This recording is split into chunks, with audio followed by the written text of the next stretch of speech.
Assalamualaikum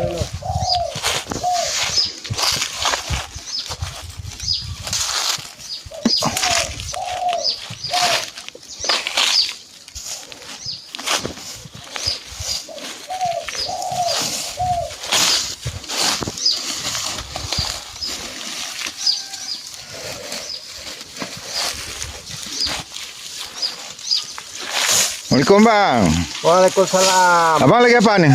Lagi membersihkan pohon tongkat ali. Oh tongkat ali. Pohon apa? Untuk apa tuh? Ini khasiatnya luar biasa nih. Ini pohon tongkat ali ini pohon langka nih. Diburu oleh orang yang tahu khasiatnya. Diburu ini nih pohon tongkat ali ini. Oh ya. Khasiatnya yang luar biasa. Khasiatnya untuk apa? Untuk kesehatan. Kemudian juga untuk menjaga stamina.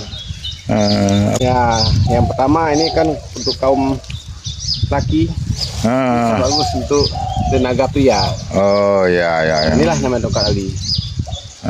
Umur boleh tua, tapi tenaga tetap muda. Inilah tongkat ali. Oh, tongkat ali ya. Untuk penyakit lain bisa juga ada. Untuk DM. Nah. Ini rasanya sangat pahit.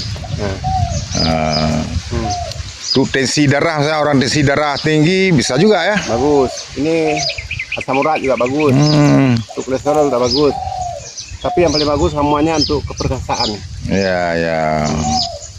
Abang kalau mau coba boleh tes 3 lembar, direndam, kemudian diminum. Besok pagi yakinlah, nggak bisa bangun abang. Terus. Ya. Karena membuat tubuh kita segar. Untuk ali ya. Tongkat ali ini pohonnya. Sama ini kan kita dengar tongkat ali dari Malaysia. Ya. Kita di sini pelihara, ada beberapa batang sedang kita kembangkan, kita pelihara untuk obatan. Oke lah ya. Sebentar.